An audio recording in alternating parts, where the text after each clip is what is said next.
교회에서 등산을 너무 좋아하시는 한 집사님이 계셨습니다. 등산을 너무 좋아해서 가끔 주일 예배를 빠지는 경우가 발생을 했습니다. 그런데 이날은 교회에 중요한 회의가 있었던 날인데 이 주일도 이 집사님이 보이질 않습니다. 그런데 이 집사님은 교회에서 또한 서기를 맡고 있었기 때문에 그분이 빠져서는 안 되는 자리였습니다.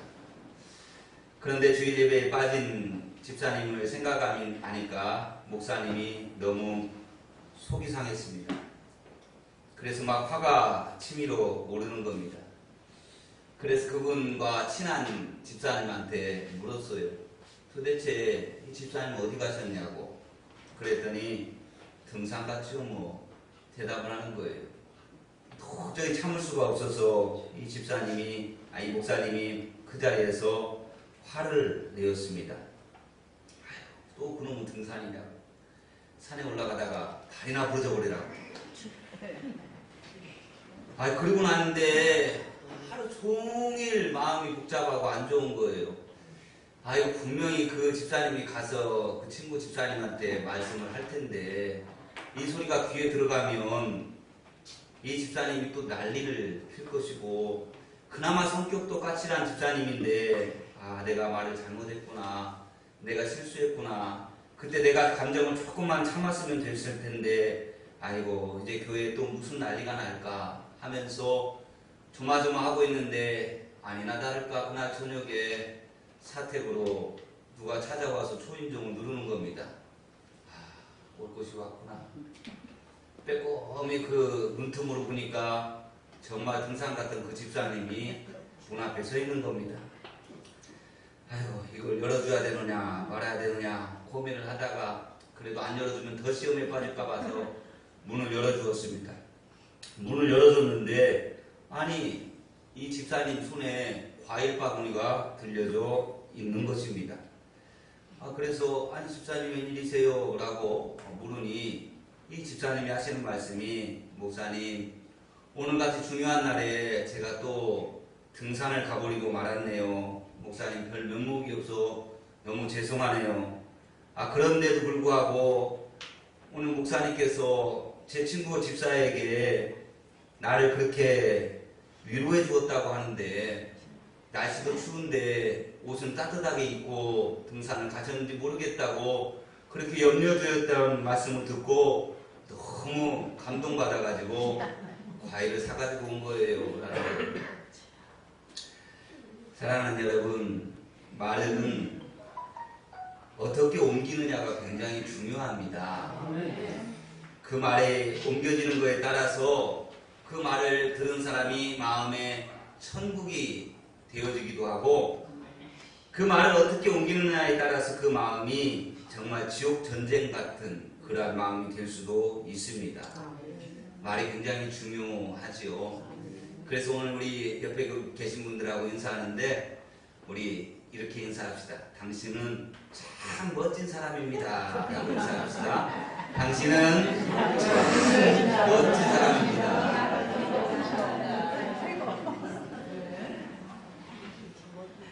93세에 처음 시를 쓰기 시작해서 99세에 첫 시집을 발간한 여인이 한 분이 있습니다. 이분이 약해지지마라고 하는 시집을 발간했는데 이 시인의 이름이 시바타 도요입니다. 잘 들으셔야 돼요. 저 요구한 거 아닙니다. 시바타 도요라고 하는 여인인데 2013년 2월 20일 노한으로 별세했는데 그의 향년 103세였습니다. 그녀의 시집은 2010년 3월에 발간된 후에 일본에서만 158만 부가 발행이 되어졌고 한국에서는 200만 부 넘게 팔린 초베스트셀러가 되어졌습니다. 그렇게 작은 시집이 초베스트셀러가 되어진 이유는 그 시 안에 위로의 말이 가득 들어있었기 때문입니다. 지극히 평범해 보이는 시바타 도요 할머니의 시가 가장 큰 힘을 주었던 것은 바로 위로였습니다.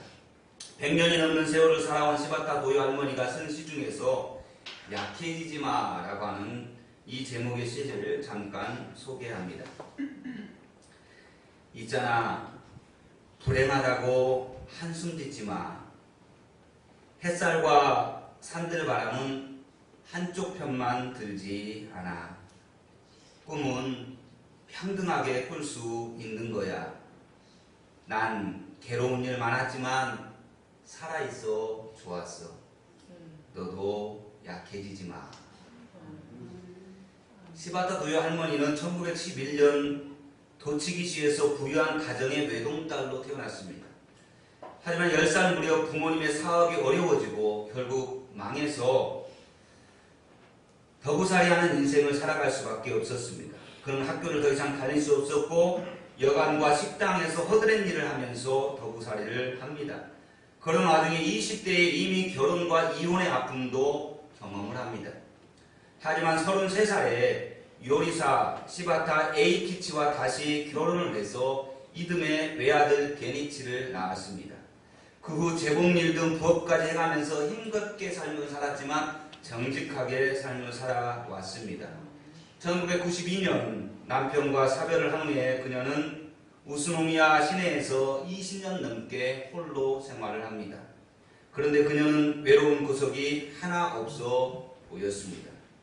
그녀는 이렇게 말합니다. 바람이 유리문을 두드려 문을 열어주었지. 그랬더니 햇살까지 따라와 셋이서 수다를 떠네. 할머니, 혼자서 외롭지 않아? 바람과 햇살이 붙기에 사람은 어차피 다 혼자야. 나는 대답했네. 이 시바타 도요는 주방장이었던 남편과 사별 후 아들의 권유로 93세에 처음 시를 쓰기 시작했습니다.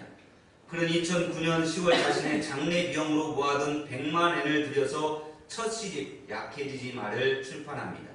103세로 세상을 떠나기 전까지 이 시바타 도요는 거동하기 불편해서 움직일 때마다 바퀴 달린 보조기구를 의지하면서 살아야만 했지만 그녀는 자신의 형편을 불평하지 않습니다.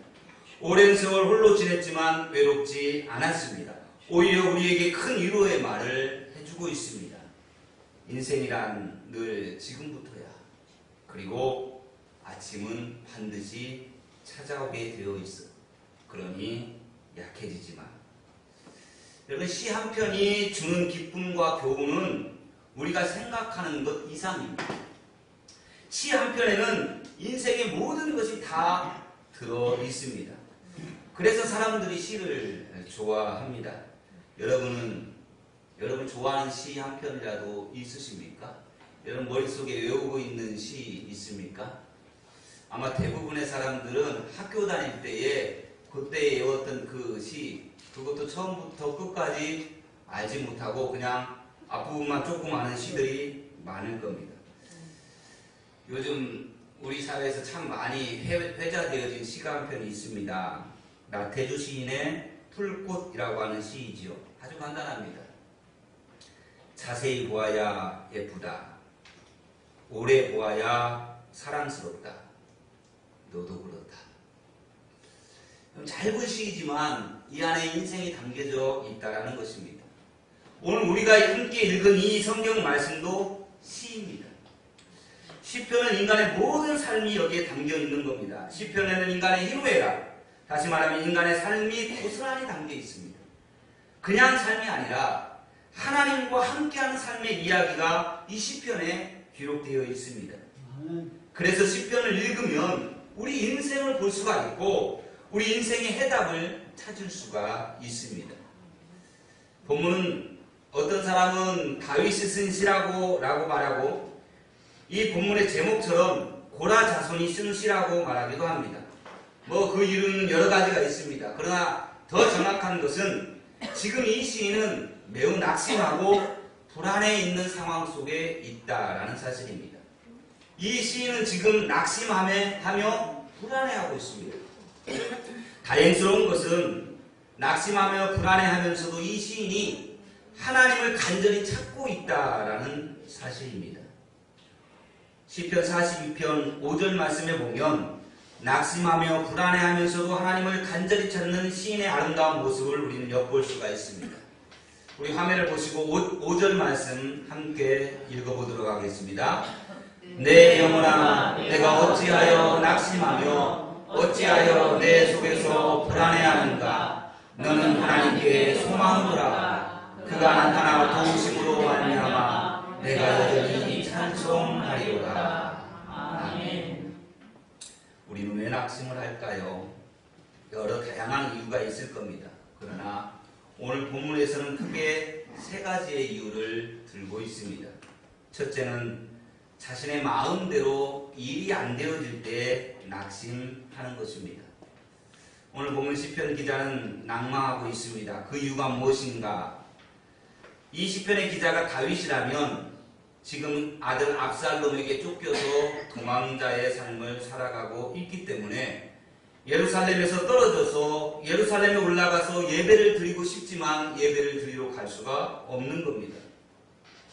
이 시편의 기자가 고라 자손이라면 지금 포로 생활을 하고 있습니다. 바벨론 포로 생활을 하고 있기 때문에 예루살렘에 가서 예배를 드리고 싶지만 갈 수 없는 상황입니다. 이런 상황이 오면 사람들은 낙심할 수밖에 없습니다. 갈래야 갈 수 없고 노력해도 되지 않고 이루어낼래야 이룰 수 없는 상황에 도달하면 실망하는 거죠. 학생들이 열심히 공부하여서 원하는 성적을 얻기를 희망합니다. 그런데 성적이 오르지를 않고 좋은 점수가 나오지 않습니다. 사업하는 분들이 연초에 계획을 세워서 열심히 일을 했습니다. 그런데 결과는 원하는 바 반절 수준도 얻지 못합니다. 연인들이 사랑하는 사람과 결혼하기 위해서 노력을 합니다. 그런데 결국 헤어지고 맙니다. 남편을 전도하기 위해서 애를 쓰며 기도했습니다. 그런데 남편은 더 안 좋은 쪽으로 나가고 있습니다. 교회에서 직분을 맡아 열심히 노력하지만 가면 갈수록 더 안 좋은 일만 생깁니다. 이럴 때 사람은 낙심하는 것입니다. 두 번째가 일이 안 된 이유를 모를 때에 낙심하게 됩니다. 시편 기자는 어느 때 예루살렘에 올라갈까 모르는 상황에서 애타게 절규를 합니다. 어찌하여 하나님이 나를 잃어버렸는지, 어찌하여 원수들이 핍박하는지, 왜 원인이 무엇인지 몰라서 안타까워하고 있습니다.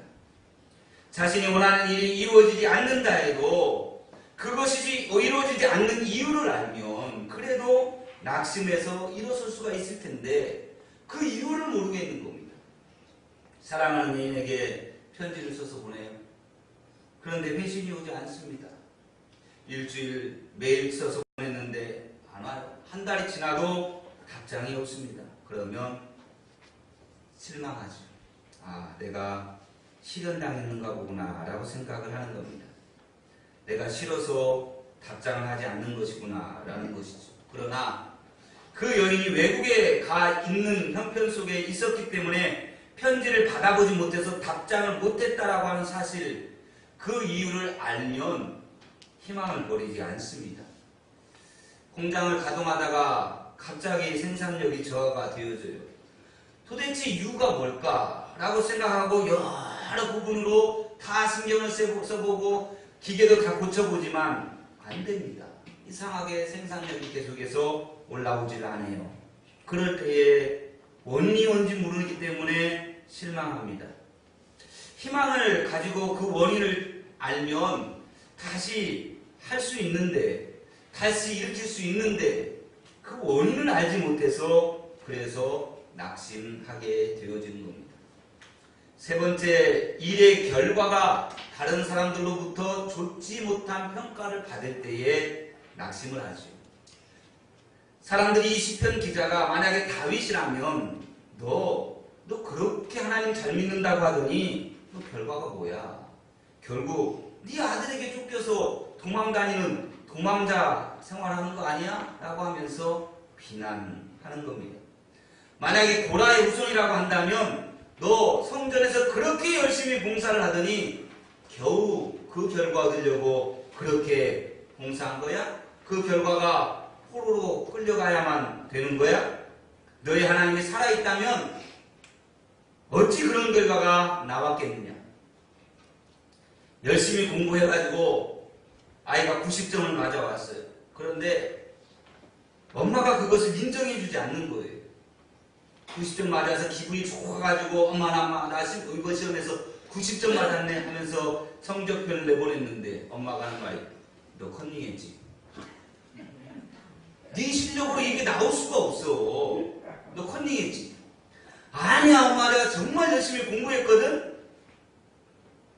야 그러면 시험 보았으면 그렇게 열심히 공부했으면 귀향에 가려면 100점을 맞아야지 90점이 뭐냐? 이러면 아이는 낙심하게 되어줍니다. 열심히 꽃꽂이 해가지고 강대상에 예쁜 꽃을 탁 올려놨는데 목회자가 뭐 이런 꽃이 있어요. 뭔 꽃꽂이 이렇게 했어요. 이렇게 이야기를 하면 이 꽃을 올려놓은 사람은 낙심할 수밖에 없습니다. 교회와 가정, 학교, 직장에서 열심히 노력하고 최선을 다했는데 좋지 않은 평가를 받게 되어질 때에 그때 우리가 낙심을 하게 되어지는 것입니다. 그런데 이 낙심에서 벗어나기 위해서 그러면 우리는 어떻게 해야 할까? 첫 번째는 일을 하는 데 있어서 나의 한계 상황을 바라보면 안 됩니다. 나의 한계 상황을 바라보지 말고 하나님의 능력을 바라보아야 합니다. 여기 시편 42편에는 2인칭 대명사가 51번이나 등장을 합니다. 시인은 계속해서 나를 강조합니다. 나를 강조하면 무엇이 나오겠습니까? 무능력한 나밖에 보이는 것이 없는 거예요. 시편 기자는 자신의 무능력함을 고백하게 되어집니다. 그리고 그것 때문에 낙심을 하게 되는 겁니다. 성전에 오르고 싶으나 갈 수가 없는 거예요. 그런 상황 속에 있는 내 자신, 아무것도 할 수 없는 내 자신을 보면서 낙심하는 겁니다. 그런데 아까도 말씀을 드렸지만 이 시인이 그 낙심 가운데서도 하나님께 소망을 두고 있다는 것이 우리에겐 희망입니다. 아멘. 여기 지금 성전에 오르고 싶으나 갈 수 없는 상황 속에서 그가 어떻게 하고 있습니까? 사슴이 시냇물을 찾기에 갈급함같이 내가 주님을 갈급하게 갈망하면서 찾고 있다는 겁니다. 살아계신 하나님을 갈망하고 있다는 거예요. 그래서 내가 성전 예루살렘으로 갈 수는 없지만 예루살렘을 보일 수 있는 산 위에 올라가는 겁니다. 산 꼭대기 올라가서 예루살렘 쪽을 향하여 바라보면서 그곳에서 하나님 앞에 기도하는 거예요. 하나님 내가 저 성전에 가고 싶은데 갈 수 없는 상황입니다. 하나님 내가 저 성전에서 예배할 수 있는 날이 속해 오게 해주십시오라고 그 산 꼭대기에 올라 성전을 바라보며 기도하고 있습니다. 여러분 우리는 초점을 연약한 나에게 맞추면 낙심할 수밖에 없습니다. 인간이 대단한 것 같지만 사실은 무능력합니다. 노력한 만큼 성과가 이루어지지 않는다고 낙심하지 마십시오. 일이 안 될 때는 하나님의 능력을 의지하라고 하는 신호로 받아들이십시오. 하나님을 의지해야 됩니다. 나의 관점을 무능력한 나를 바라보면서 돌려서 하나님을 향하여 나의 관점을 돌릴 때에 우리는 그 낙심에서 벗어날 수가 있습니다. 우리의 하나님은 어떤 하나님이십니까? 그 하나님은 살아계신 하나님이라고 말씀합니다. 죽으신 하나님이 아니라는 거예요. 우리의 무능력함을 방관하시는 하나님이 아니시다라는 겁니다. 인도에서 열심히 선교 사역을 한 스탠리 존스라고 하는 선교사가 있습니다. 금세기의 가장 위대한 선교사라고 하는 그러한 칭함을 받는 선교사가 바로 이 스탠리 존스입니다. 그는 열심히 전도를 했지만 만악한 인도 사람들은 회개하지 않았고 복음을 받아들이지 않습니다. 스탠리 존스는 너무 한심하기도 하고 사기도 떨어져서 사과나무 밑에 쓰러져 누워 있습니다. 그때 나무 사이에서 존스야 피곤하지 지쳤지 라고 하는 하나님의 세미한 음성이 들려옵니다. 예 하나님 지쳤습니다. 너 왜 지쳤니? 제가요 아무리 복음을 전해도 저 사람들은 예수님을 영접하지 않습니다. 저들에게는 아무런 열매가 기대할 수가 없습니다. 열심을 다해서 전도를 했는데 여러분 스탠리 존스처럼 열매가 없어서 낙심하며 피곤에 지쳐있는 사람은 없습니까? 열심히 공부하기는 했는데 성적이 여전히 부진합니다. 올해 전도 열심히 하려고 그렇게 계획하고 정말 열심히 전도했는데 결실이 안 보입니다.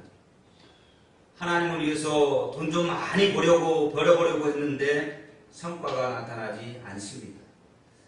교회 개척해놓고 교회가 금방 부흥할 줄 알았는데 여전히 그 모습 그대로입니다. 아버지로서, 어머니로서, 자식으로서, 부모로서 한번 잘 해보려고 했는데 결과가 똑같습니다. 교회는 다녔지만 신앙의 진보가 없다라고 낙심하는 분은 안 계십니까?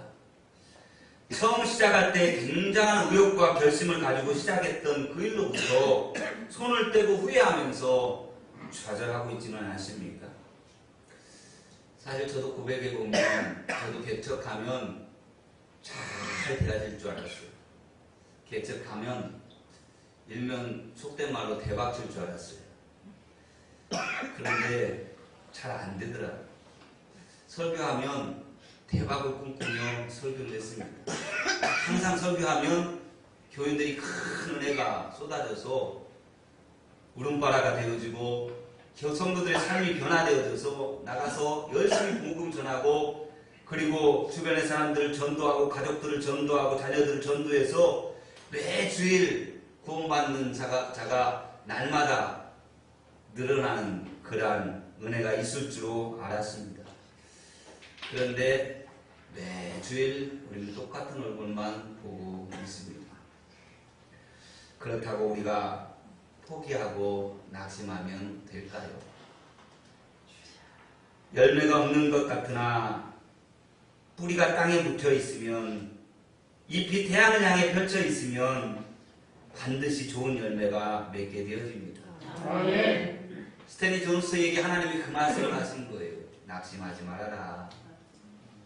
그 뿌리가 땅에 박혀 있고 그 잎이 하늘을 향하여 있고 그 채널이 나를 향하여만 있다면 반드시 열매가 맺힐 것이다.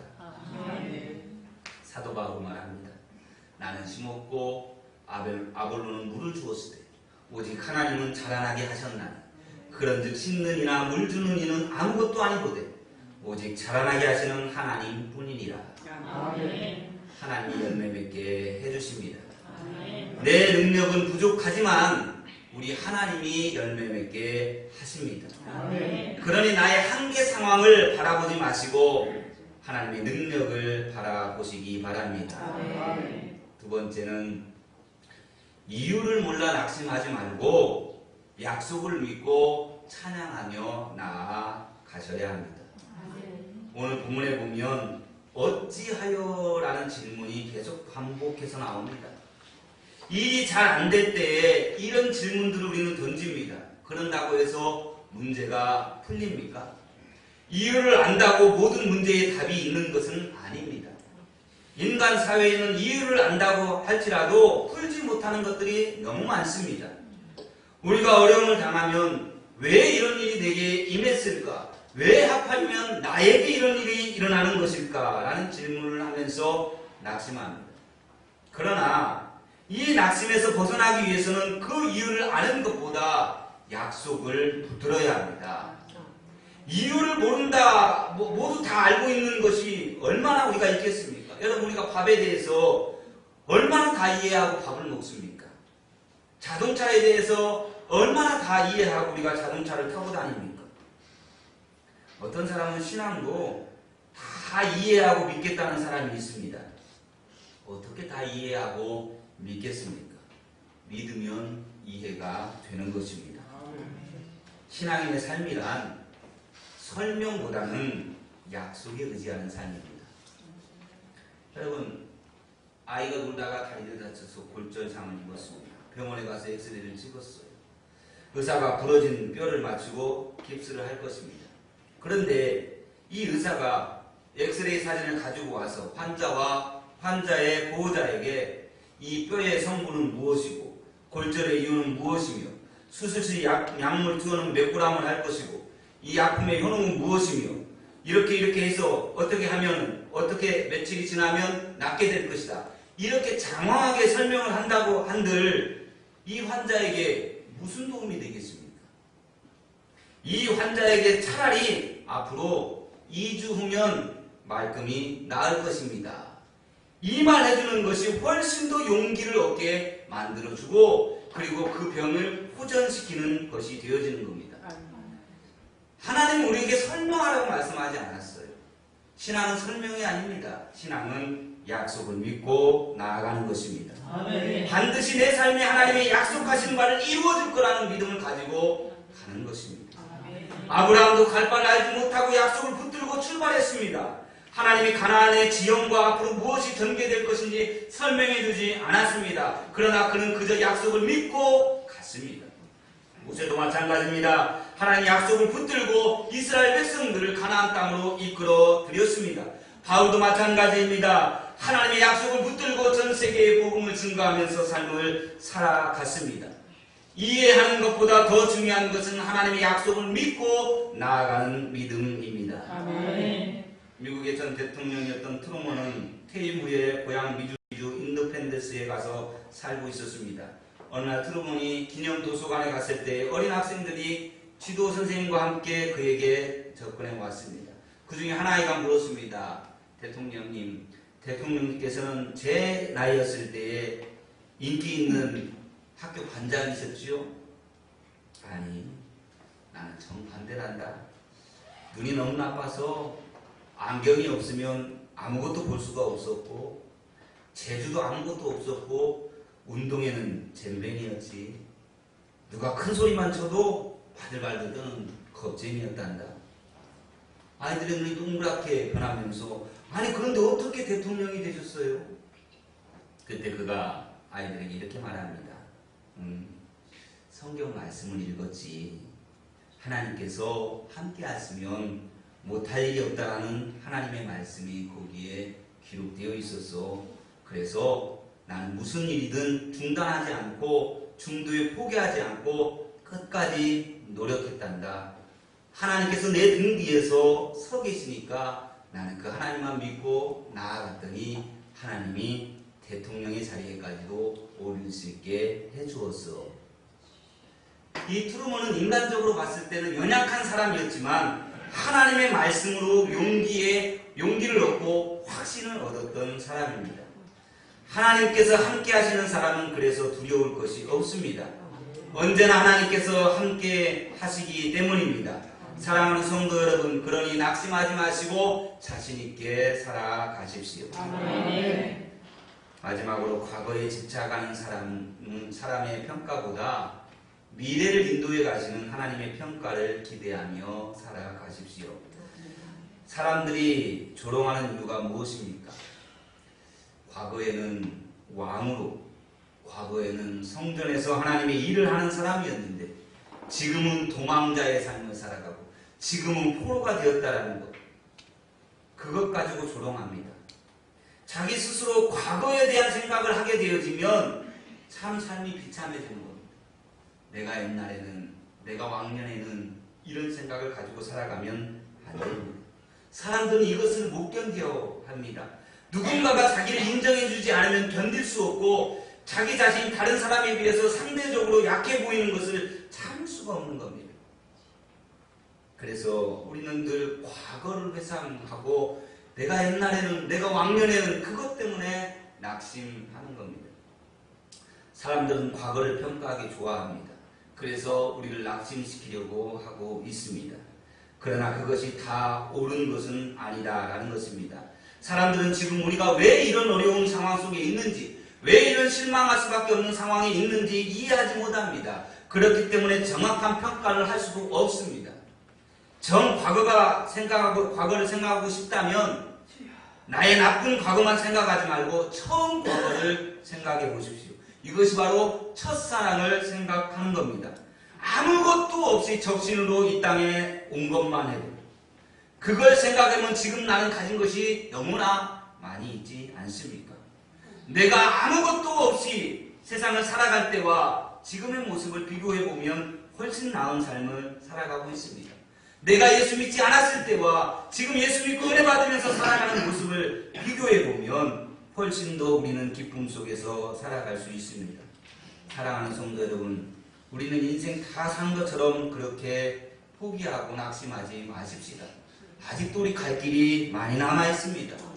그렇지는 않겠습니까? 아직 인생의 막은 내리지 않았습니다. 하나님은 합력하여 선을 이루시는 분이십니다. 인생 살다가 보면 낙심할 상황이 올 수 있습니다. 인생 다 산 것처럼 그렇게 지금이 전부라고 평가하지 마십시오. 모든 과거는 우리의 앞날을 위한 디딤돌이 되어져야지 장애물이 되어져서는 안 됩니다.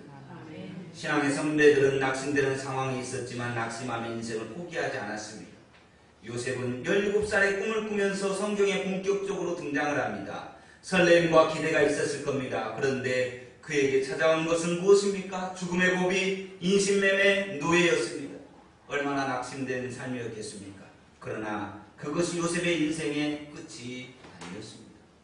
모세를 보십시오. 40세에 조국을 위하여 큰 꿈을 가지고서 출발을 했습니다. 민족을 위해서 일어섰습니다. 그런데 그 결과가 어땠습니까? 도망자가 되었습니다. 40년이라는 긴 세월 동안 홀로 고독하게 삶을 보내야만 했습니다. 그러나 그 인생이 그게 끝이 아니었습니다. 다윗은 어땠습니까? 10대에 일국의 왕으로 기름 부음을 받습니다. 그러나 30세에 왕이 되기까지 청소년기, 청년기 사울의 칼날을 피해서 도망 다녀야만 했습니다. 그러나 그의 인생이 거기서 끝이 아니었습니다. 사랑하는 여러분, 지금 상황이 혹시 흔들고 어려울 수 있습니다. 그러나 지금 우리의 인생이 끝이 아닙니다. 우리는 앞으로의 미래가 있습니다. 우리는 언제든지 그 미래를 향하여서 하나님이 쓰시는 그릇으로 사용되어질 수 있습니다. 우리가 하나님을 바라보면 말입니다. 이사야는 그래서 하나님만 바라보라는 말씀을 하면서 독수리 이야기를 하고 있습니다. 하나님께 소망을 두고 사는 사람들은 마치 독수리가 날개치며 올라가는 것까지 높이 올라간다고 말씀하고 있습니다. 독수리가 날개를 치며 올라간다는 것이 무엇을 의미하는 것일까? 여러분, 조류학자들은 독수리는 신체 구조상 가장 날기 힘든 새라고 합니다. 독수리는 날개를 펼치면 2m가 넘습니다. 신체 구조상 날 수가 없게 만들어진 새입니다. 그런데 독수리는 참새가 아닙니다. 독수리와 참새는 둘 다 날개를 가지고 있지만 나는 것이 다릅니다. 독수리는 참새처럼 전신주나 선위에 앉아서 짹짹거리는 새가 아닙니다. 참새는 거센 바람을 피해서 숨지만 독수리는 거센 바람 앞에 도망치지 않습니다. 독수리는 거센 바람이 불어오면 그 바람을 타고 하늘 높이 날아오릅니다. 하나님께 소망을 두는 사람이 바로 이런 사람입니다. 어떠한 시련이 와도 고난이 닥쳐와도 도망치지 않습니다. 오히려 하나님께 더 가까이 나아갑니다. 어떻게 고난이 닥쳐올 때 도망치지 않고 하나님 앞에 더 가까이 나아갈 수 있을까? 바로 그가 믿음의 사람이기 때문에 가능한 것입니다. 믿음의 사람은 결코 고난을 두려워하지 않습니다. 사랑하는 여러분, 내 힘으로 살면 금방 지칩니다. 내 힘으로 살면 금방 낙심하고 절망합니다. 내 힘으로 살아가는 것이 아니라 내 힘으로 살아가는 참새의 날개짓에 불과한 겁니다. 내 힘이 아니라 하나님께서 공급하시는 새 힘으로 독수리의 날개쳐 올라가는 것처럼 삶을 살아가십시다. 새 힘으로 살면 거센 폭풍과 비바람 앞에 숨지 않습니다. 새 힘으로 살면 아무리 힘이 들어오고 어려워도 하나님께 소망을 두고 하나님을 바라봅니다. 오늘 저는 하나님께 소망을 두겠습니다. 하나님께서 저의 모든 근심과 염려를 해결해 주실 것을 믿습니다. 그리 아니하실지라도 저는 하나님을 신뢰하고 나아갈 것입니다. 하나님만 바라보고 나아가겠습니다. 하나님께 소망을 두는 자, 하나님을 바라보는 자가 새 힘으로 날아오를 수 있는 것을 믿기 때문입니다. 사랑하는 성도 여러분, 저와 함께 여러분도 하나님께 소망을 두고 살아가시지 않겠습니까? 내 마른 땅을 종일 걸어간다 할지라도 피곤하지 않게 하시며, 우리가 위험한 곳을 만날 때에도 큰 바위로 우리를 숨겨주시고 주님의 손으로 덮어주십니다. 그 하나님을 만나시기를 바랍니다.